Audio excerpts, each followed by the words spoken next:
This meeting, May 8th meeting of the Minnesota Senate Finance Committee will come to order. We have one bill on the agenda. Senator Westlin, Senate File 4985. And I'll just give a brief explanation that, as members recall, we had the $109 million bill for the Tyler versus Hennepin settlement that is currently on the Senate floor. And that takes care of the past claims for the behavior that the U.S. Supreme Court said was not acceptable, and this was a settlement between the counties and the state and the plaintiffs. And then this bill, Senator Westland's bill, is because we have to deal with tax forfeited land going forward. This is setting what the state policy is and how it's handled, and this bill does have two appropriations as well. But perhaps we have Senator Westland go ahead and explain the bill quickly, and then we do have an A6 delete everything amendment, and we don't like taking delete everything amendments here, but this was because the House was doing much of the negotiations with the counties on the language and everything, and they came up with this very recently. So we are, instead of a very lengthy page and line amendment, we're doing a delete everything. But we have Senate counsel and staff here to help with explanation if so. But please go ahead, Senator Westland. Thank you, Mr. Chair and members. First of all, I apologize. Anyone who knows me knows that it pains me to be tardy for anything, so I apologize for keeping you waiting this morning. Members, this bill, as you know, is in direct response to the May 2023 unanimous decision by the United States Supreme Court in Tyler v. Hennepin County. This ruling deemed our tax forfeiture laws unconstitutional as a violation of the takings clause of the Constitution. And the purpose of this bill is, of course, to fix that issue and to develop a process that would be consistent with the Constitution. There have been extensive conversations, as Senator Marty has alluded to, with stakeholders that have included the Association of Minnesota Counties, Legal Aid, the Judiciary Branch, constitutional scholars, and the Department of Natural Resources. And this bill does address the concerns raised in the Tyler decision while still preserving many aspects of existing law that make our property laws responsive to property owners. It also makes a public auction mandatory when a claim for surplus proceeds is filed in order to pay out any excess proceeds to the property owner, and it creates a process to ensure that excess proceeds on minerals are not retained in violation of the takings clause.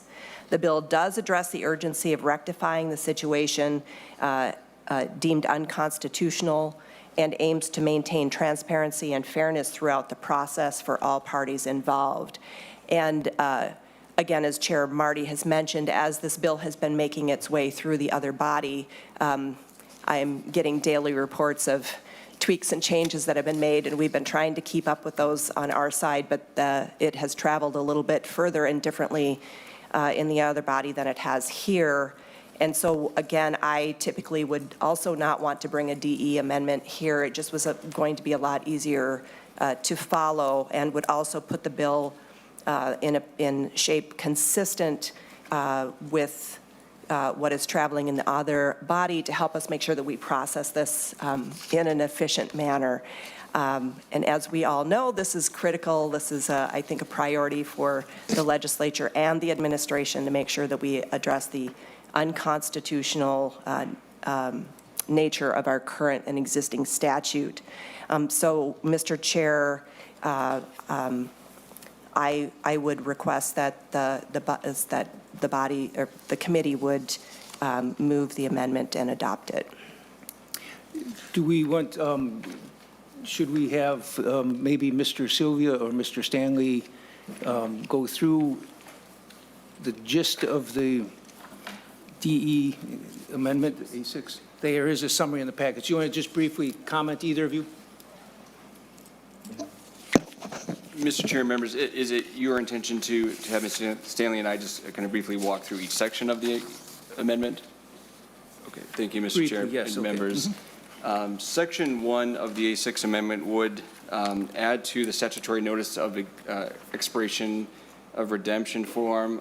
This would require that form include information relative to the fact that if the property would forfeit, then the property would be sold and that the property owner would be entitled to a claim for excess proceeds. This notice would also require the form to be mailed to the property owner indicating such.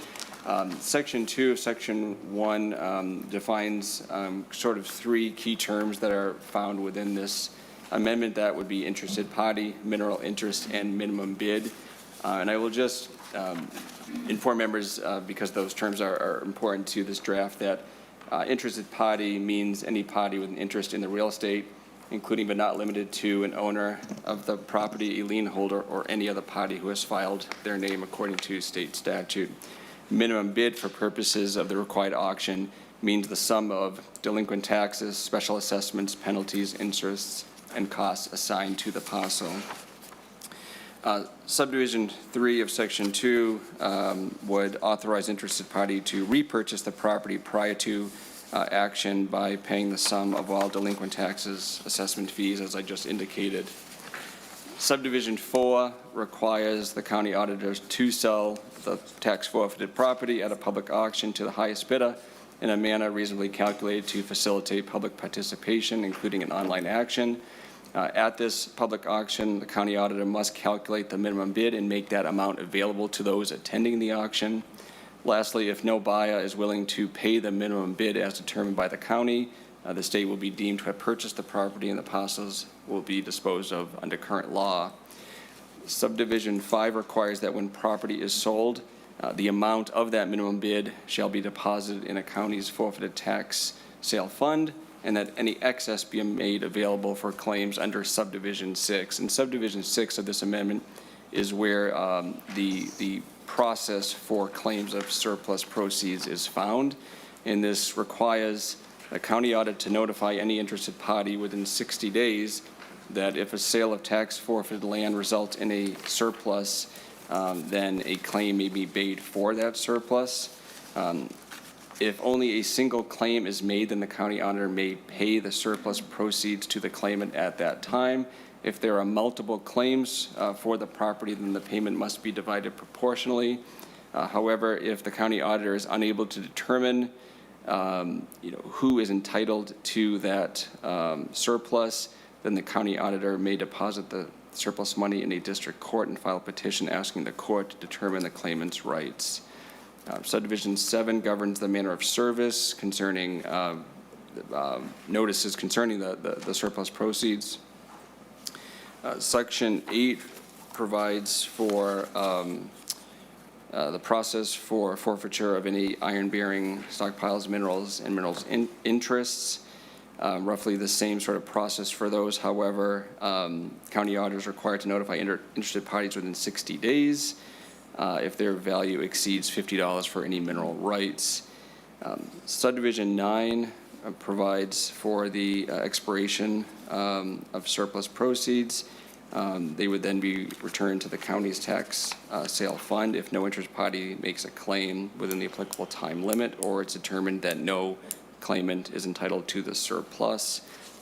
Lastly, Section 10 extinguishes all rights in the property upon forfeiture other than the right to surplus proceeds under this section. And then I'll defer, Mr. Chair and members, to Mrs. Stanley for the remainder of the A6 amendment. Mr. Chair, subdivision 11 of that section 2 provides that, it reiterates that property purchased by the state under Chapter 282 is to be held in trust for the benefit of the taxing districts. It's just sort of reaffirming its status as tax forfeited land. Section 3 deals with land withdrawn from initial sale. As Mr. Sylvia said, most tax forfeited land under this amendment would have to be sold immediately. But what subdivision 1 does is allows the DNR to withdraw from sale certain categories of land consistent with what they do currently. So for example, this is land that forfeits within the boundary of state parks, state recreation areas, waysides, as well as land that is subject to mining leases or part of mining units. The way this would work is if there was land that forfeited in one of those areas, the DNR would have the ability to acquire the land for those purposes through condemnation under existing law under Chapter 117. Subdivision 2 requires counties to provide notice to the DNR of land that meets those definitions so that they can exercise or not the option to withdraw the land from sale. Subdivision 3 clarifies that interested parties have the option to repurchase the affected land prior to condemnation. Subdivision 4 addresses proceeds and requires that those proceeds be transferred to the county auditor, and then an amount necessary to pay the delinquent taxes, assessments, et cetera, is transferred to the county's tax-forfeited sale fund, and then any proceeds above that amount are distributed in accordance with the statute that Mr. Sylvia mentioned. Sections 4, 5, and 6 are conforming changes, and then Section 7 appropriates $1.547 million annually to the DNR for its mineral valuation duties under Subdivision 8 of Section 2. And then finally, Mr. Chair, Section 8 is an effective date section that makes Section 1, that's the change to the notice, apply the day following final enactment. Sections 2 through 6 are effective for forfeitures occurring after December 31st of 2023. And then Section 7 is effective for fiscal year 2025. Thank you. Are there questions for either Mr. Sylvia or Mr. Stanley? Senator Draheim. Thank you, Mr. Chair. The Section 7, the Department of Natural Resources appropriation, why is that in the base funding? Can you just explain that, why that is after 2026? Mr. Nelman? Mr. Chair and Senator Draheim, I'll be happy to do that. I was going to do a fiscal note walkthrough. I'll wait. Thank you. Maybe that's the best time to do that. Okay. Is there further, Senator Champion? Thank you, Mr. Chair. A couple questions. I noticed under the repurchase section as well as under and in the definition of the minimum bid, it talks about delinquent taxes, special assessments, penalties, interest, and costs assigned to the partial. Can you help me understand how the interest rate is determined and who determines that interest rate, and what does it mean around costs assigned to the parcel? Because I naturally assume taxes, special assessments, penalties, and what that penalty rate is as well. Mr. Sylvia or? Mr. Chair, Senator Champion, state statute determines the interest rate and the penalty rate assigned. It's based on the classification of the property, and it's an amount that's assessed each month against the property. So if a property is classified as 1A class residential homestead, the statute would provide the interest rate that's assessed, and that is sort of compounded each month. And I can provide that statute to you, but it is a statutory reference, not something that's addressed within the bill. Mr. Chair, and so if you could provide that to me, because that would be something to take a look at to see if it's, a high interest rate, which is whether it's predatory or not, which leads to some other concerns that I might have there. My second question is, under the public option, which is subdivision 4, it appears to me that the only individuals who receive notice, or for a person to receive notice, or the public, is if something is on a county website. And is that the extent of the public notice? And then if that is the extent of the public notice, help me understand how that notice is provided, a property being an option for communities of color. Mr. Stanley? Mr. Chair, Senator Champion, you are correct. I think you're referring to the language on page 3, lines 21 and 22, which says that notice of the sale has to be provided by website publication at least 30 days before commencement of the sale. I'll also point you to the beginning of that subdivision that says that the county auditor must sell the property at a public auction to the highest bidder in a manner reasonably calculated to facilitate public participation. And so what that would look like in any given case is something that the county auditor would determine. Senator Champion? And just, thank you. And so the county auditor determines that? How has, so tell me if this is new language or something that the county auditor has done in the past, and help me understand what criteria will the county auditor take into consideration in order to determine that this property is being sold at a public auction in a manner reasonably calculated to facilitate public participation? Mr. Chair, Senator Champion, I think I can partially answer your question, but I may have to defer to the counties at some point. Chapter 282 existing language has voluminous requirements for how counties are supposed to go about selling tax forfeited land currently. The language reasonably calculated to facilitate public participation is new in this draft, and I do not know now how each county would implement it, and it might differ from county to county. Senator Mr. Chair. Champion. So just so that we're clear, Mr. Chair, I do have some concerns about this language, especially if it's not satisfactory, because I can't see myself supporting something where I'm not comfortable with the work that has been done to make sure that there's full public participation, because the way it sounds to me, even putting it this way, even as you look at subdivision 4, it talks about the county must sell the property at a public auction to the highest bidder in a manner reasonably calculated. That's always concerning, in a manner reasonably calculated, to facilitate public participation, and we don't have any sense of what criteria is going to be used in order to make that determination. Then, Mr. Chair, if you look at the last sentence that says, notice of the sale must be provided by website publication at least 30 days before the commencement of the sale. So in a time when we are looking at, how do we make sure that what happened in this underlying case that has led to this change, what does that really look like? And how do we really make sure that we're just not creating an environment for speculators and others to be on the prowl and just looking at this tax forfeited land? And then when you think in terms of the short timeline of at least 30 days, I don't know what that means. I don't know if that means 31 days and therefore only on the website and only certain people have access to that information. So Senator Champion, would you like to hear from somebody from the counties? I would love to hear from someone from the county. Mr. Hilgert, welcome to the committee. Please identify yourself and go ahead. Mr. Chair, members of the committee, Senator Champion, good morning. My name is Matt Hilgart. I work for the Association of Minnesota Counties. AMC represents all of Minnesota's 87 counties. And there were two questions Senator Champion asked, I think very good questions. One regarding costs, assigned interest, et cetera, on minimum bid. The second more recently to that public auction. I'll take the latter first, if you don't mind, Senator Champion. You do make a good point. There are several public notice requests and mandates in this current bill, some going further than existing statute.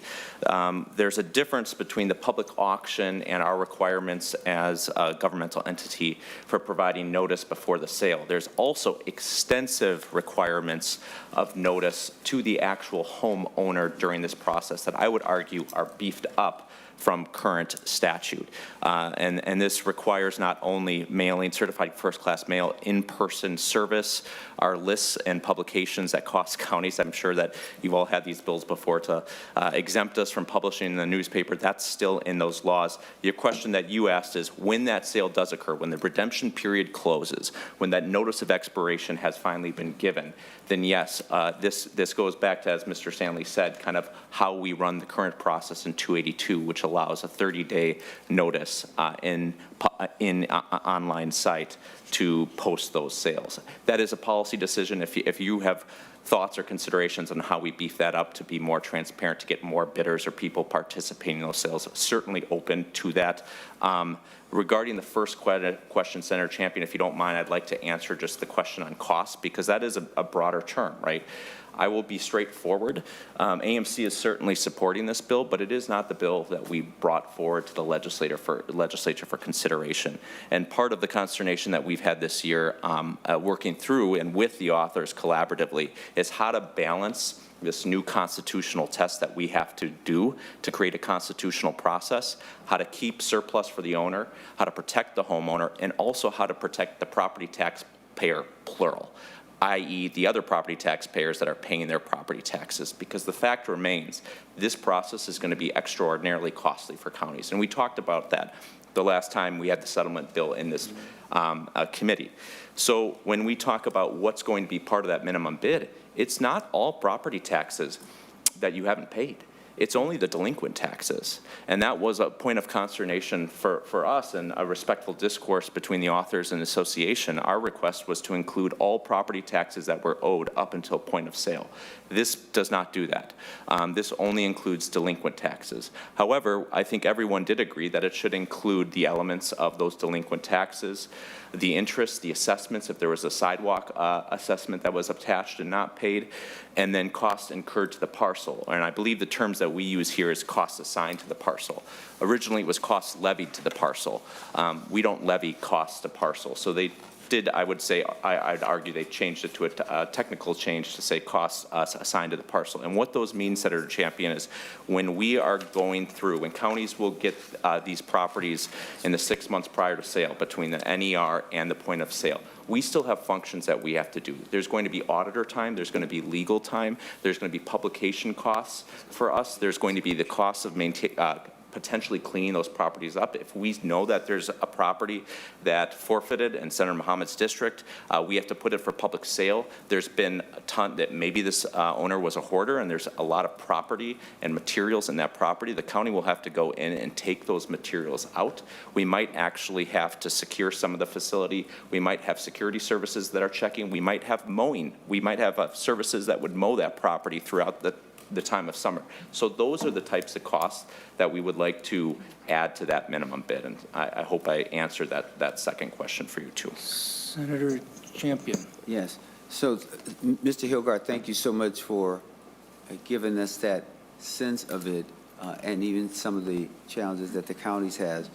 And I just want to say that I still have some concerns, especially when I think about a number of things. One, I do think it's good that the homeowner or the notice to the homeowner is expanded in order to make sure that they have true notice. I am concerned about the cost and what it would take in order to repurchase. I'm also concerned about, even if you get through that process and you are very clear that this property now is going to be up for sale, how do we make sure that others have an opportunity to bid on it? Because I think we're creating, or it feels like we're creating just another opportunity for individuals with deep pockets and speculators to be able to say, oh, I have this money, I can go in and get it, but yet and still we're not dealing with the underlying issues of how do we just make sure that there's as much engagement as possible. And you did give me some information about being exempt from newspapers and that sort of thing. I can understand that on one hand, but then I don't understand if it's a one-size-fits-all sort of proposition and that there's a way by which to make sure that you're utilizing ethnic media and other folks in order to say, hey, here's an opportunity for you to come in and bid on some property, especially as we think about the disparities around home ownership and land sharing. I'm concerned about it as a whole, while I understand, I really do, the county's dilemma. But if we're going to put it up, how do we, if we're going to put the property up for sale, and I should complete the thought, right? Then we should think about how we're doing it in a fair and reasonable way, but in a way that promotes our values, right? And so we should have a value of making sure that land and ownership opportunities get, that there's an opportunity for it to land in the hands of individuals who could really help. So thank you for the home ownership information. The exempt from newspapers is something that we certainly got to think about. Penalties, costs, all that sort of stuff. So I'm concerned. So thank you, Mr. Chair. Thank you, Senator Champion. Mr. Chair? Draheim, then Senator Dames, then Senator, okay, Senator Westlin first. I'm sorry, Senator Champion, I just wanted to let you know I am in touch as we're speaking with the author and the other body and have raised your concerns and are very much interested in having some further conversations with you about how we might proactively address that issue. And I'm happy maybe to check in with you afterwards and with Representative Feist. And it could be something as we can probably address the issue. So I do appreciate you raising that. I don't think that had been flagged yet along the line. So I appreciate you raising that. And my partner in the other body is certainly interested in seeing if we can find a way to either maybe modify the definition of interested parties or in some other way just have a rubric in place. So please know I'm happy to talk to you about that. Thank you so much. Thank you, Mr. Chair. Thank you. Now we're going to Senator Draheim, then Senator Dames, and Senator Pratt. Thank you, Chair, and it pains me to agree with Senator Champion, but I do agree with him that line 3.17 through 3.22 needs some clarification, and I don't know. I know that the redemption activity, I'll call it, is in statute, but do we have a public auction defined, Senator Westlin, in statute? Mr. Stanley? Or Stanley? Mr. Chair, I can look real quick if you give me a minute, but it'll take a minute. Senator Draheim. Thank you, Chair. One of my many hats I've wore over the years, I have a auctioneer license also, and my company had dealt with mainly bank-owned distressed property and helped out some local banks selling distressed property. And I know that's a little different, but marketing the sale of those property, an auction is usually the number one thing is used, and I think probably one of the fairest ways. And I think we're dealing with somebody else's asset, so it's a little different than what I just described that I have been part of. So I think it does matter on how we define this to make sure that there is a return back to the original property owner. So I would also have problems without having that defined a little bit more. So for whatever that's worth, Chair. And if we get an update on if there's a definition or not later, that would be great. Thanks. Sure. Senator Westlin. Mr. Chair, Senator Draheim, again, thank you for bringing the issues. There's a couple of things I guess we sort of need to ground ourselves in. First of all, the problem that we are solving is the situation where there's tax forfeited property, there's excess proceeds, and that should go to the homeowner. So that's kind of the rubric that we're dealing with here, is making sure that this has to be sold at public auction to the highest bidder to make sure that if there are excess proceeds, that those are accounted for and those are returned to the homeowner. That's kind of the big overarching thing that we're working at here, and then trying to come up with a process that complies constitutionally. It is my understanding also Pacific Legal, who initiated that lawsuit, has been actively involved in negotiations for this bill, and they actually have pretty fully vetted the auction process and feel fairly comfortable with that. We also can look at making sure that that public auction process is robust, but we also want to ensure that we're not creating an excessive burden for counties who may be having many, many properties to deal with. So I think we've been trying to strike a fine balance here.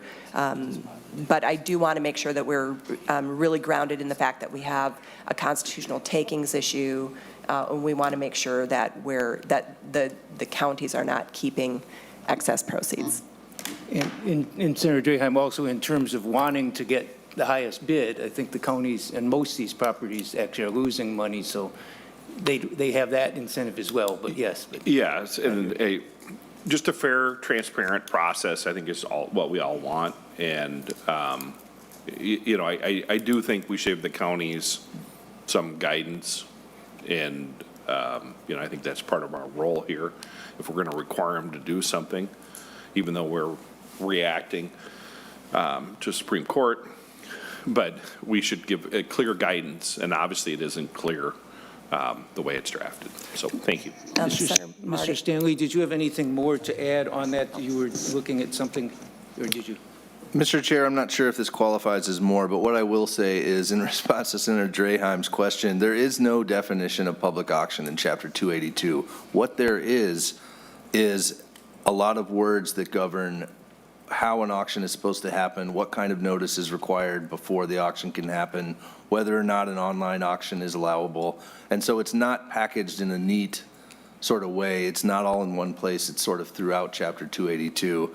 And so I would suggest that if the committee is interested in adding clarifications, that it do that in this bill rather than rely on anything in Chapter 282. And Mr. Chair, if I could just jump in Senator really West, quickly. go ahead. I'm sorry. Thank you. On this issue of public auction, the original language that we had only required a public auction if someone submitted a claim, and we have now changed that so that in every instance, a public auction, the property has to be sold and there's a public auction. So again, I think what that does also, it continues to shift power from the county to the property owner. And so by requiring a public auction in every single situation as opposed to only when a claim is filed, I think opens up the process, including the auction process, more broadly to the public. Senator Westlin, on that point, if I'm forfeiting a piece of property and I don't make a claim, they sell the property and there is a surplus, do I get notified then under this, I think I saw? Or is that not the case? If I didn't file a claim, Let me check here. Mr. Hilgert, So if somebody doesn't file a claim and it's sold, do they get processed after the fact? So if they've never filed a claim, it gets sold and the proceeds are received, do they get notice after the fact that the property was sold? I don't think so. Mr. Chair, I might have Mr. Dan Rogan respond to that question, if you wouldn't mind repeating it, just so. sure. Mr. Rogan, the question was if I've got a piece of property, I'm forfeiting it, I don't file a claim for excess stuff, and then you sell it and you sell it for $10,000 more than I owe. Do you notify me at some point and then I can file a claim then? Mr. Chair, Dan Rogan, Assistant County Administrator for Resident Services for Hennepin County. The answer is yes. Within 60 days of the sale, we have an obligation to send a notice to the prior owner or the interested parties, excuse me, about the surplus with a claim form for them to be able to seek the claim, and they get 6 months from that date, by which time to give us notice that they intend to claim that excess proceeds, and then we have an obligation to provide it to them, or if there are multiple claims, to go through the multiple claim process. So if I walk away from a property or forfeit it, I'd get notified if it did sell for more than I owed? Absolutely, Mr. Chair. That was part of the change here, is that we have a public auction that determines the surplus, and then the second part is that we have a new obligation to provide notice to somebody, even if they've not given us notice before, that there is a surplus, the amount of that surplus, and the fact that they're entitled to it. And that's, Mr. Chair, that's located in subdivision 7 on page 4. It does say there, if an interested party of record has not filed a claim, a second notice must be sent by first-class mail to all interested parties between 90 and 100 days after sale. And then if you look on also page 5, lines 5.4, 5.5, the county must notify interested parties within 60 days of the sale. So it does provide post-sale notice. Thank you. That's helpful. Senator Draheim, you were done? Senator Dames, then Senator Pratt. Well, thank you, Mr. Chair. Prior to becoming a senator, I was a county commissioner. And I hope we don't start overthinking this thing and get it to the point to where the counties are going to have to spend a lot of money to dispose of some of this property. When I was a county commissioner, we put the notice on the website, listed all of the properties that were going to be sold, listed the date we were going to have the auction, and then as a county in rural Minnesota, you select a county newspaper. We would select a county newspaper every year, and then this would be put in the county newspaper showing what was going to be sold, when the auction was, and who they could contact for any information. It was laid out very well. And at that point in time, when the date came, we would have a public auction, and then the process we would go through, and the overextent, if we had income left, that was returned back to the rightful owner. So when we start getting into this advertising and stuff, let's be cautious that we don't get carried away here, and we have a whole bunch of hoops that they have to go through in order to liquidate this property. Remember, if we're going to give the proceeds, if there are any, and let me remind you, there are very few properties that there are proceeds left from. Now, there certainly will be some. But let's not get all the rules and regulations we have to go through in order to have these auctions to the point to where the cost gets so high that very few of them have any residual, and that it's hard for people to follow all those rules and regulations. So I just give us a little caution here. For rural Minnesota, the process that we have currently works out very well because we list it on the website, we put it in the county newspaper, and we follow all the rules and regulations. So if we're going to start over-regulating it, I would just ask that we separate this in two parts. Leave rural Minnesota do it the way they do it now. If you want to over-regulate, do it in the metro area. Thank you.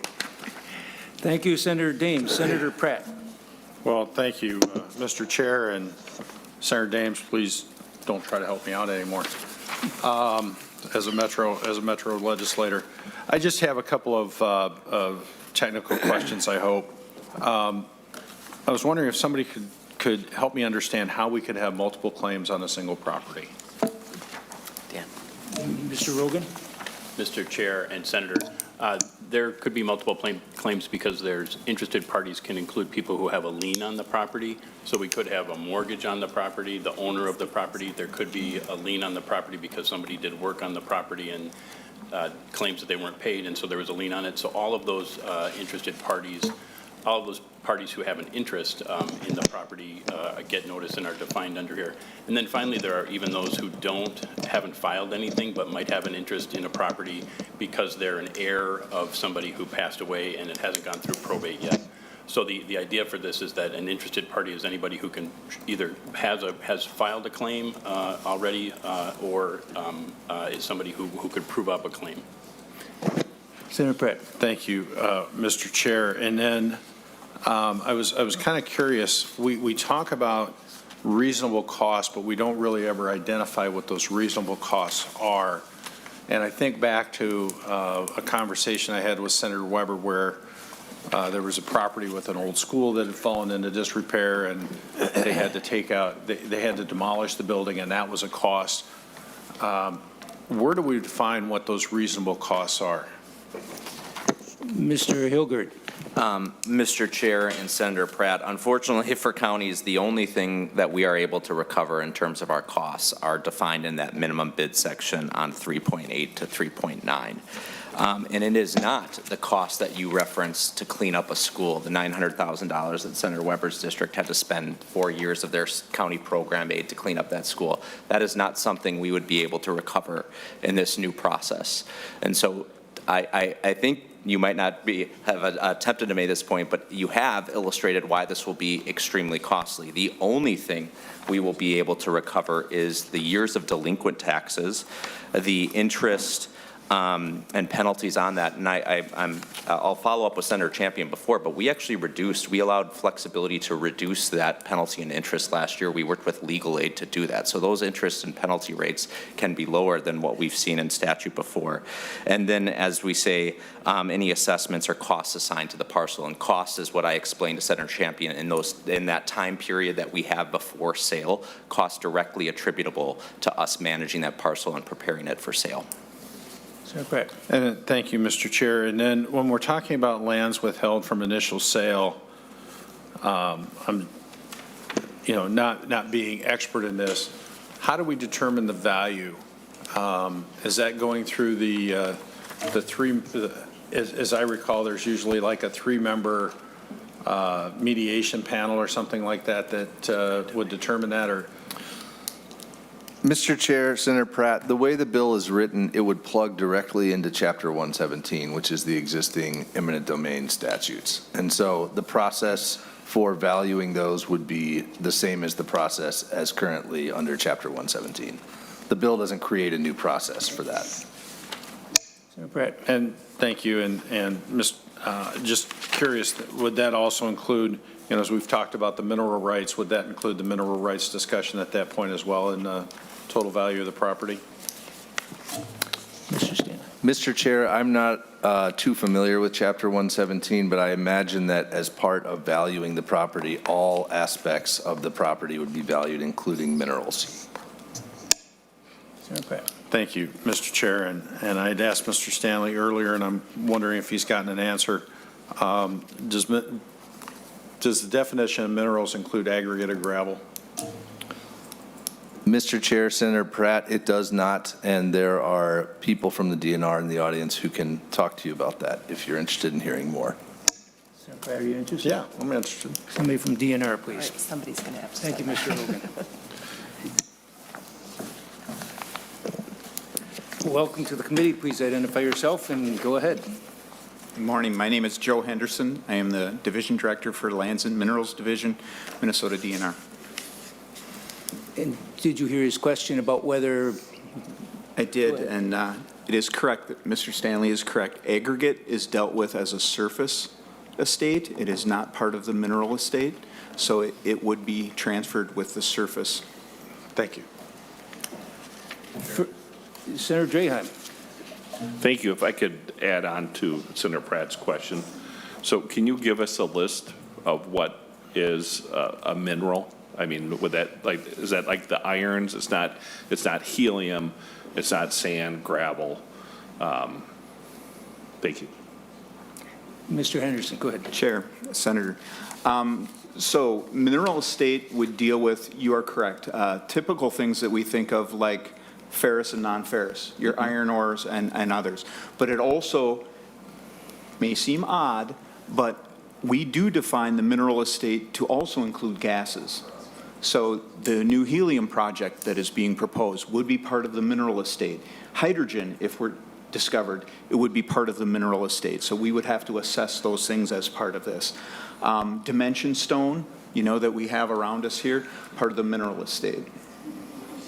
And then on the surface, you have the aggregate and sand and gravel. Senator Draheim. I assume that's why the tails in which we'll get to, Chair Marty, but my next question has to do on 5.3. Any iron-bearing stockpile of minerals and mineral interest shall be sold to the state for $50. Chair and I don't know, the author of the bill, Senator Westlin, can we get an explanation why $50? So if it's worth $5 million, we're going to sell it to them for $50? Who wants to answer that? Mr. Stanley. Mr. Chair, I can make a first attempt. Senator Draheim, I think the theory here is that for a lot of parcels of land, there are almost no valuable mineral rights. So if in my tiny little plot of land in South Minneapolis, I probably have $5 worth of mineral rights or something to that effect. And so rather than requiring the DNR to go through the process of valuing every single parcel that forfeits mineral rights, this provides a statutory presumption of the value of those rights and then provides an opportunity under the language in paragraphs B and C for somebody who does possess valuable mineral rights to file a claim to that effect and then to have that claim adjudicated by the DNR and then to get paid out in accordance with that value. So it's sort of a compromise between convenience and assuring that everybody gets the value that they're entitled to where it exists. Senator Draheim, it sounds like everybody's forfeiting property will get $50 more because of the mineral rights unless they've got a lot of mineral rights, in which case they'll get. Thank you. There are further questions. Senator Pratt. Thank you, Mr. Chair. I just wanted to clarify with the DNR. So you said sand and gravel are surface minerals, but then you said the stone that was used, for example, the stone that was used to construct this building would be considered mineral? Chair, Senator, that which is mined, so we have multiple quarries. Think of a quarry, right, where you're in the ground. I'm not talking sand and gravel to make cement or something like that. I'm talking dimension stone for like countertops and other things that are actually quarry mined. Those are mineral rights. Interesting. Senator Draheim. Yeah, Chair, I agree with you. It is very interesting. My next question is the land withdrawn from initial sale. I assume if land is withdrawn by the DNR, there is still payment made to the property owner, or is that, how does that process work? Mr. Chair, Senator Draheim, that is the thing I was talking about a minute ago, where it has to be condemned under Chapter 117. So the condemnation process itself includes a process for valuing the land that is being condemned and for payout of that value.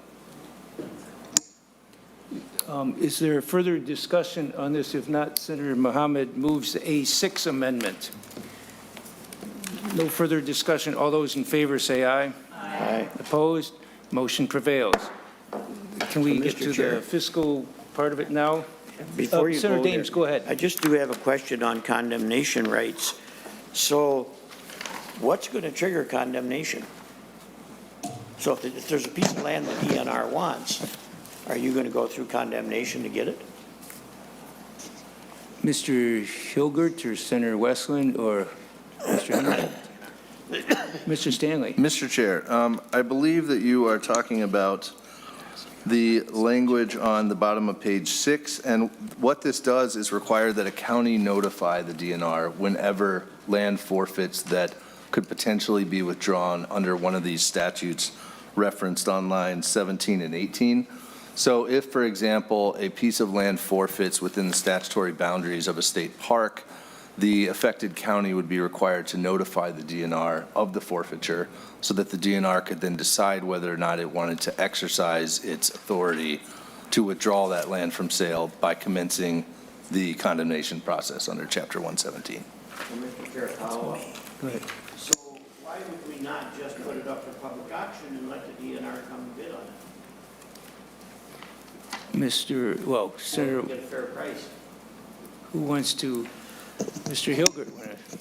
Mr. Chair and members, I'll let the DNR state more of a historical context to this, but this is my understanding that aside from current practice, there is just a general kind of theme of that there are certain lands that Mr. Stanley pointed to prior that might be in or around state forest lands or et cetera, where there is a public interest in that land, and that this affords the communication streams necessary to allow that and go around that public bid process to ensure that that land is entitled to Minnesotans. But Mr. Henderson. Yes, I think when we looked at this historically, I'll use a couple different examples, that 2 acres in a state park or in a wildlife management area may not be conducive to the existing properties that surround it to put a cell tower there, although they may want to outbid the DNR or the public. So I think the statute was created, and we have used it in the past, to preserve the nature of those surrounding properties for the best interest of Minnesotans. And yes, we would pay then the fair market price, and the appraisal and the condemnation property or the process takes into account, those values. Chair. Go ahead, Senator Dames. My concern is that in so many bills we see floating around, the DNR has rights to buy land, or the DNR is buying land. And I just think at some point in time, we've got to get a handle on all the land you folks have and the opportunities we keep affording you to buy it. And that just concerns me, quite frankly. Can we get to the fiscal note?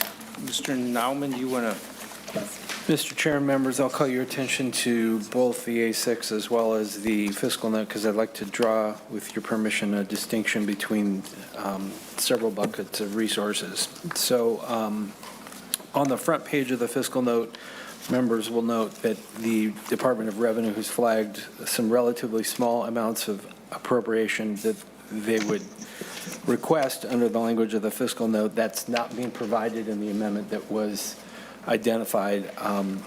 It's for some updating of some property tax manuals, and so that's not being provided here. I'll focus instead upon the Department of Natural Resources. And I think on the fiscal note, the most effective way to begin would be to begin on page 13.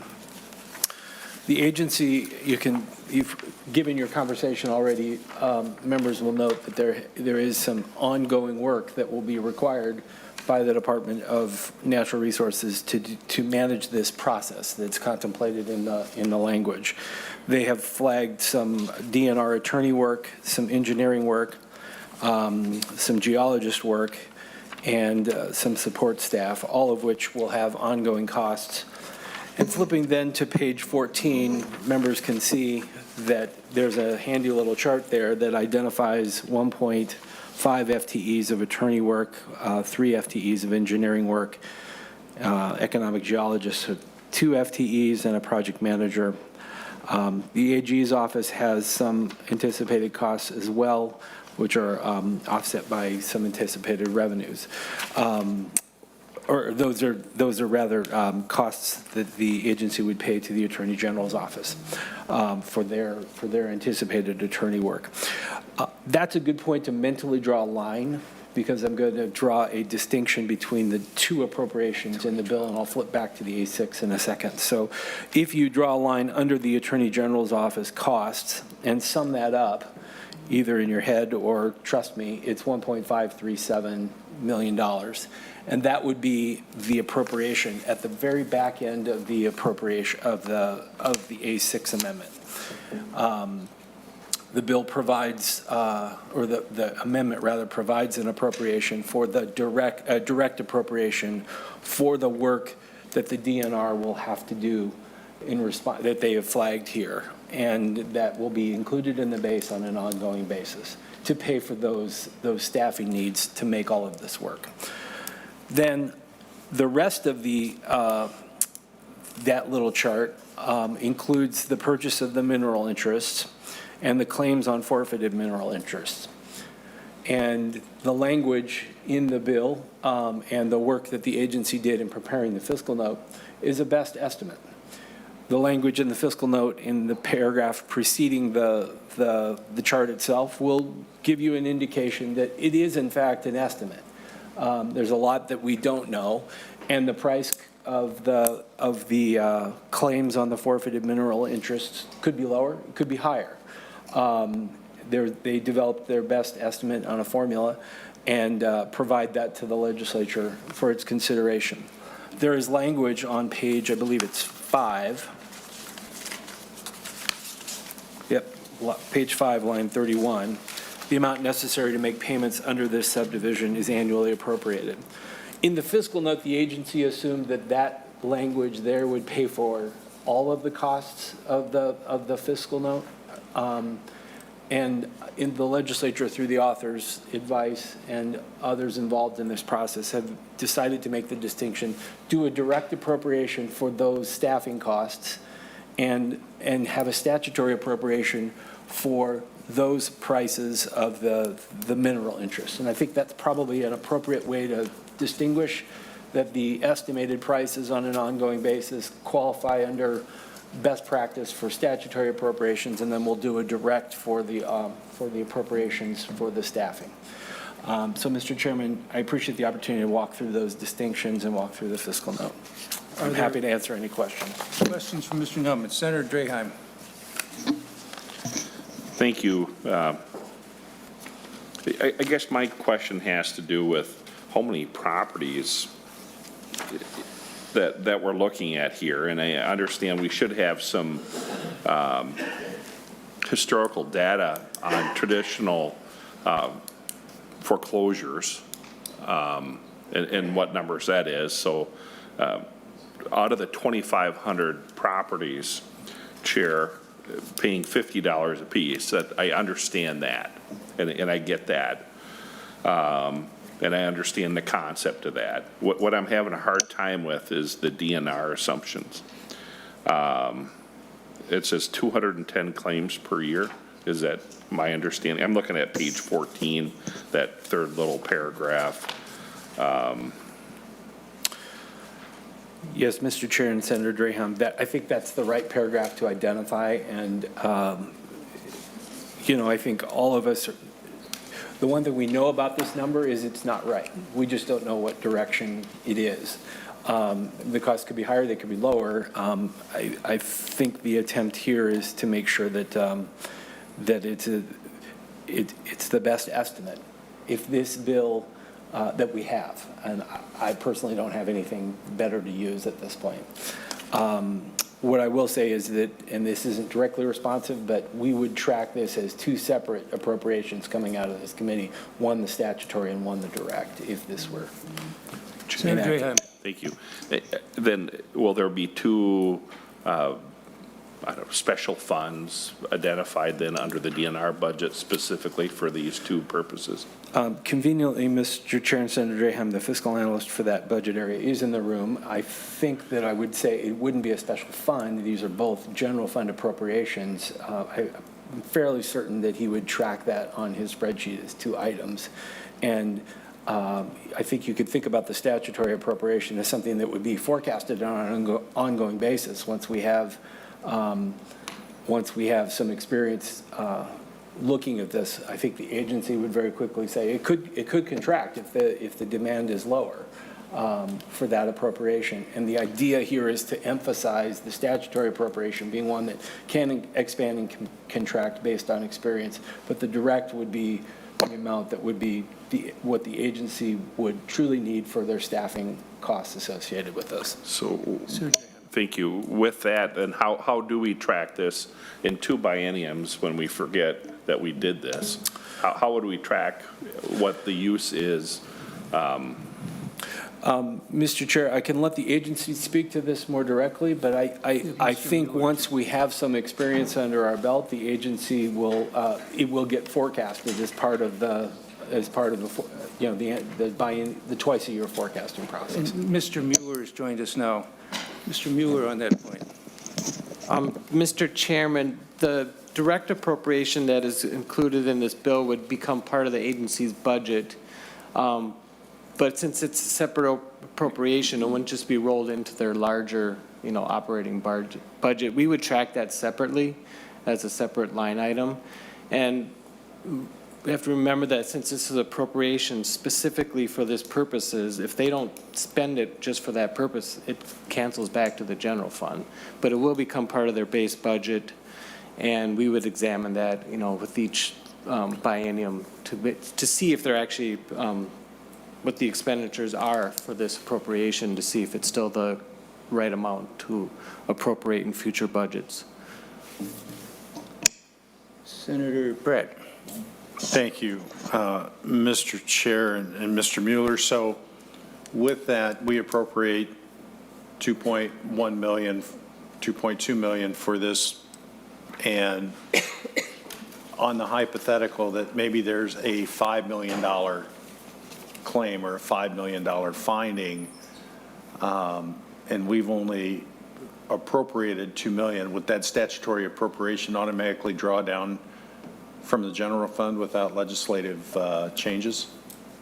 Mr. Mueller. Mr. Chairman and Senator Pratt, yes, the open appropriation would cover whatever the costs that the DNR incur in each fiscal year, and that would be reflected in each forecast. It's just the DNR has a similar open appropriation for firefighting that's adjusted each forecast, so it's not capped at any amount. It's for whatever amount are submitted for claims. But I have some distinction between the open appropriation and the direct appropriation of the $1.537 million each year. That is capped, and that would not, they could not exceed that amount for that purpose of their staffing. Mr. Chair, Mr. Nauman. at the risk of beating this horse a few more times, on page 5 of the amendment, it might be helpful for members to just look at the language of that statutory appropriation. An amount necessary to make payments under this subdivision is annually appropriated from the general fund to the Commissioner of Natural Resources. So there isn't a solid number there. It expands and contracts based on what the needs of that subdivision are. Senator Pratt. Thank you, Mr. Chair. And Mr. Nauman or Mr. Mueller, what kind of controls do we have in place on those funds and those expenditures? And you mentioned firefighting, which drew to me when I first got to the legislature. There was some controversy about how much firefighting expense was being charged to school trust lands. And we had to, I think we did quite a bit of work to rein that in. So my question is, what kind of controls do we have to make sure that we're drawing down legitimate expenses? Mr. Mueller. Mr. Chairman and Senator Pratt, I would say in this case, since this is a brand-new open appropriation, the controls that we would have, that the legislature would have, is to look at this open appropriation each budget cycle and determine, I mean, compared to what the estimates are of, 2.1 million per year, was that a good estimate or was it far off? Is the open appropriation covering additional costs than what they expected? There are a number of issues when you do an open appropriation, and especially a new one, about what the actual cost is going to be. And I think the DNR even mentioned that in the fiscal note, that this is a tough one to estimate. Senator Pratt. Thank you, Mr. Chair. I was just kind of wondering, is there any protocol for having the LCC take a look at these appropriations that exceed forecast? Mr. Nauman.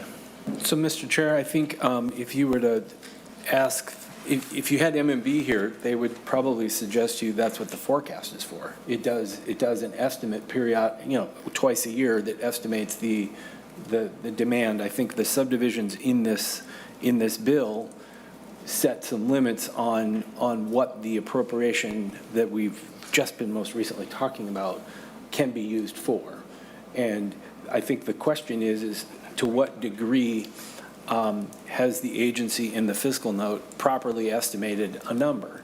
And without any criticism intended on that, because we just don't have enough experience on this, they've given the legislature and this committee their best estimate on the value of that open appropriation. If, for example, you were to do a direct appropriation, in which I would argue to all senators who ever asked me, the more you can do a direct appropriation, the better, because that provides ultimate control. You set a lot more limitations on how much money is leaving the state treasury. But there are some circumstances where you simply don't know. For example, in the K-12 space, you don't know how many kids are going to walk in the door, and you want to ensure that the legislature has decided we are going to set an amount that we will pay for each kid in very simple terms. Obviously, K-12 is much more complex.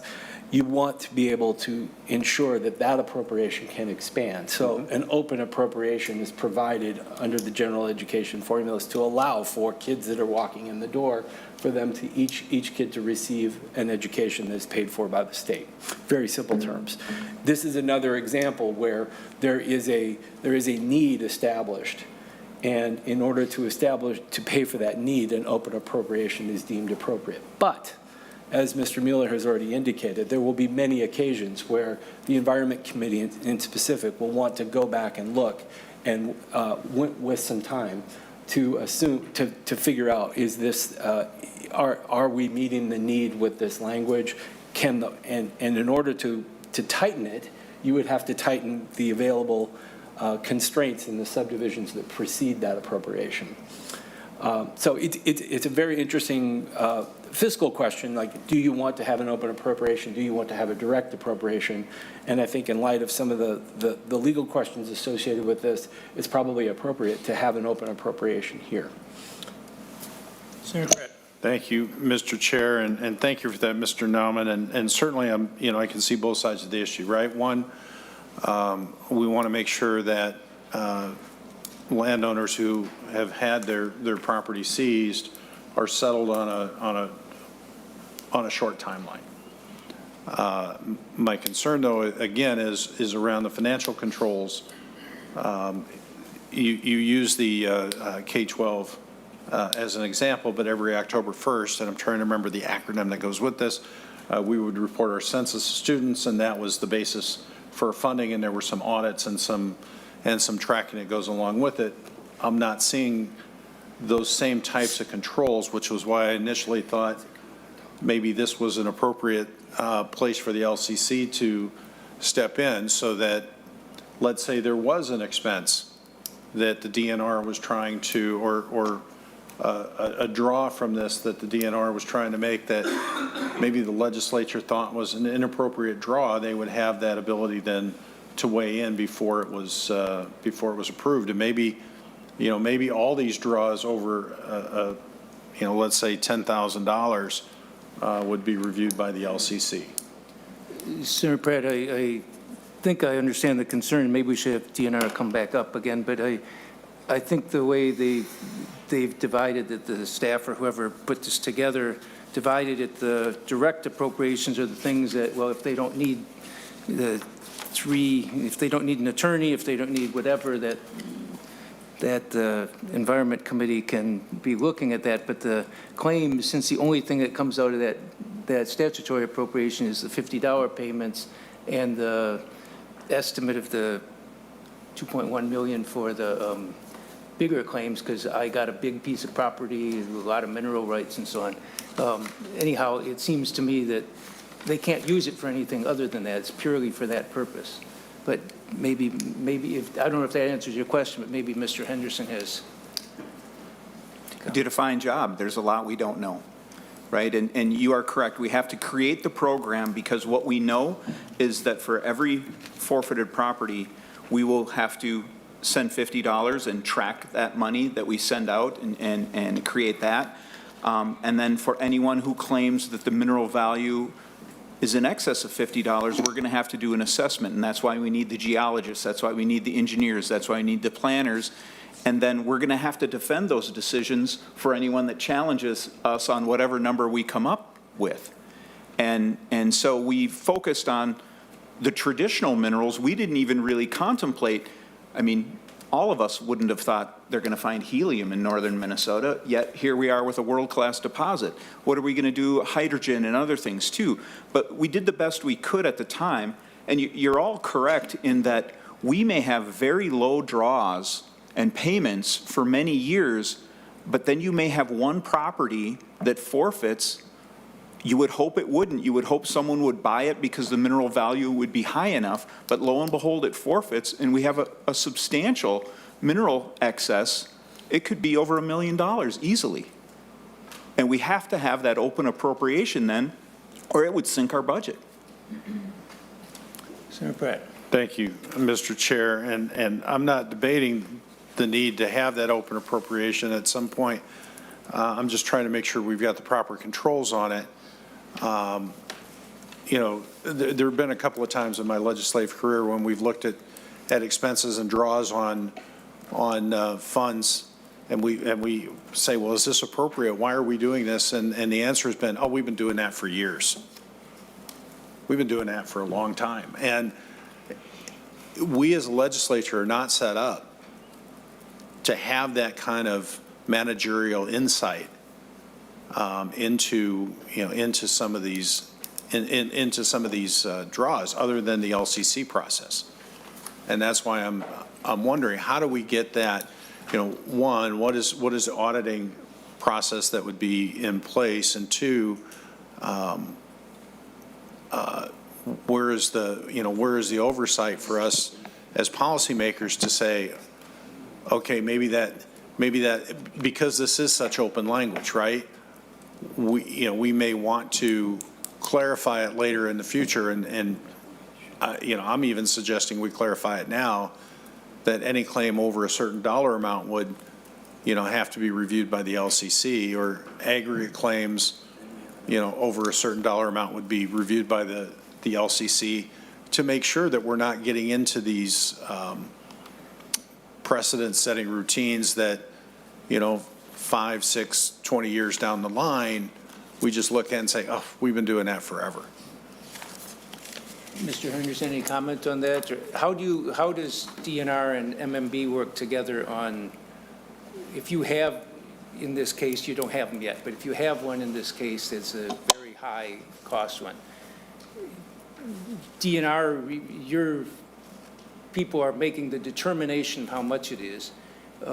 Is there anybody else who reviews, is there any process there should be to review that, either by MMB or legislative, whatever? Any thoughts? Chair, that's a good question. And right now, we would lean heavily on our technical resources. And I'm sure since there was a claim on the other side, there was a claim, of course, that it was worth more than 50. We're going to have to create some type of checklist or report, to make sure, that we've we've grounded ourselves in everything that we've looked at for each one of these mineral claims, and that, we have sound reasoning for that. I'm sure that attorneys and others who are looking to shoot holes in that claim are going to look at that seriously. We haven't developed this process yet. This is new to us. So, we are in the midst right now of anticipating that all of these claims since January 1st of this year have been held, and they will come to us if this legislation is passed. And we will have to have a process ready. Any further discussion? If not, Senator Wicklund moves the Senate File 4985 as amended be recommended to pass.